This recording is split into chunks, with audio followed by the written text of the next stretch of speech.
There's no film series that's as motivating to as many gym goers as the Rocky franchise. Of every gym rat I know, there's not a single one who doesn't love the Rocky movies. The films no doubt inspired countless numbers of us to get into physical training in the first place. And even outside of the gym, the Rocky soundtrack and montage have been synonymous with training to get better at anything. Eye of the Tiger is part of our cultural lexicon now. Gonna Fly Now plays over every parody and inspirational video. Countless sport films have ripped off the Rocky formula, from Karate Kid through to The Warrior, and it's one that works to this day, as seen with the recent success of the film Creed. What is it about these films that makes them so motivating and inspirational? Why do we respond to Rocky as a character so much? We've discussed Dragon Ball, now it's time to dive into the true masterclass in motivation.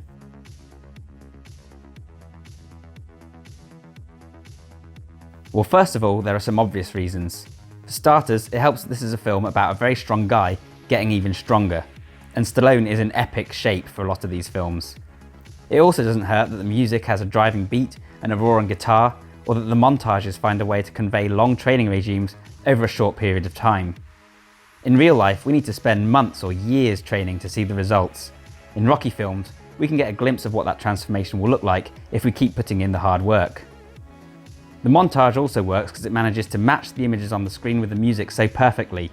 Tracks like Training Montage by Vince DiCola manage to continuously one-up themselves, while the feats on the screen become more and more impressive.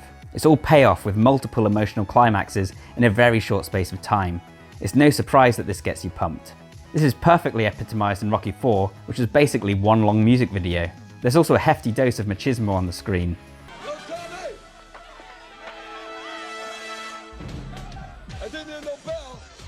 Seeing Apollo and Rocky square off as rivals brings out a competitive spirit in all of us, and a desire to train harder in order to be better. I love the scene at the end of Rocky III where they set up a private match just to decide, once and for all, who the greatest fighter is. That film and its direct sequel in particular are all about the warrior's code and topics like fighting fair and revenge. Opponents square off in the ring, talk each other down, and build the suspense for the impending fights.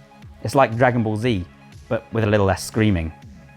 There's another way in which the Rocky series is similar to Dragon Ball Z too, and that's the way that both series follow their protagonists across a large portion of their lives. I can't think of another prominent film series that's so episodic. Bond doesn't count, there's too little continuity between the incarnations. But with Rocky, we encounter him as a washed up bum in his late 20s or early 30s, see him rise to prominence, watch him retire, then re-enter the ring, and see him pass on his legacy as his health starts to deteriorate. This makes us particularly attached to Rocky, and it creates even more suspense during his fights.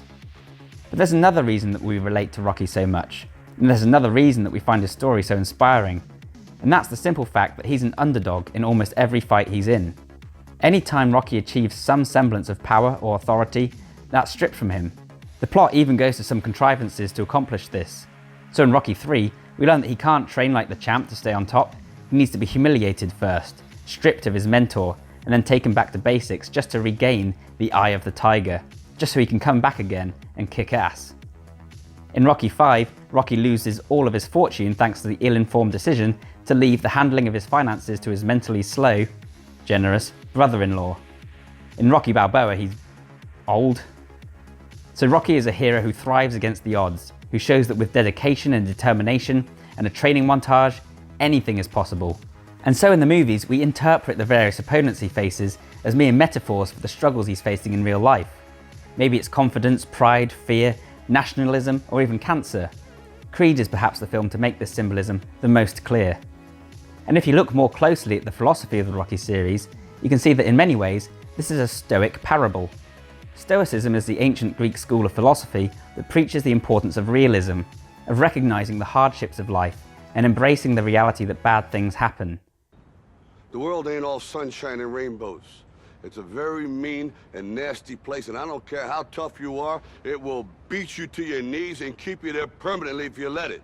Stoics believe that positivity can be destructive, and that it's better to prepare for hardship and even to try and thrive when life gets hardest. And this philosophy is perfectly encapsulated in Rocky's speech to his son in Rocky Balboa. You, me, or nobody is gonna hit as hard as life. But it ain't about how hard you hit. It's about how hard you can get hit and keep moving forward. How much you can take and keep moving forward. That's how winning is done. In other words, life is tough, so toughen up, deal with it, and win anyway. And when you apply that philosophy to your workouts, it can be incredibly satisfying. No matter what's going on in your life, no matter how tough things get, you can choose to keep fighting. When I go to the gym, I feel like I'm making that choice. When you have the worst day possible, and when you find it in your gut to still hit the weights, you're building a kind of determination that's unstoppable. And then you can take on anything. In the warrior's code, there's no surrender. Though his body says stop, his spirit cries never. Whether or not Stallone intended to infuse his story with Stoic philosophy is unclear, but certainly the story was inspired by real life struggles, and it's definitely a parable for how you can overcome those challenges if you knuckle down. Stallone's famous inspiration for the character was Wepner, a boxer who was a relative nobody when he went up against Muhammad Ali in 1975. But he managed to go nearly all 15 rounds nonetheless. There was the story of a guy who stood up against the odds. And not only that, a guy who could live proudly with that personal victory and the pride that came from that. It didn't even matter that he actually lost the fight. But the other inspiration for Rocky Balboa is undoubtedly Stallone himself. Everyone knows the story by now. Rocky was a struggling actor who'd even been forced to sell his dog because he'd hit on such hard times. At an audition, he happened to mention that he also dabbled with writing, and a producer asked to see an example. He presented them with the draft for Rocky, and they loved it so much that they started offering him huge amounts of money for the rights. Stallone refused and remained steadfast. The only deal he'd accept was one where he got to play the titular character. He even turned down a $300,000 offer, which is roughly equivalent to $1 million today, at a time when he only had $103 in his bank account. Eventually the studio relented, but they gave the film minimal budget and publicity. It went on to win 3 Academy Awards anyways, and it made its lead role into a megastar. The rest is history. Like so many people, Stallone does his best work when the chips are down. So what are you going to do the next time life is giving you a hard time? Go get him. Round 12 begins. Virtually no one outside of Adonis Creed. So thanks a ton for watching, guys. I hope you found this video useful and interesting. If you did, then please leave a like, please share it around and comment down below. Maybe let me know what you find inspiring about the Rocky series. Or better yet, which is your favourite Rocky film? Mine's either 4 or 6, I can't quite make up my mind.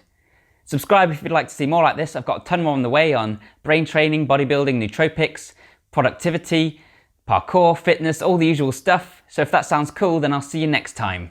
Thanks a ton for watching once again, and bye for now.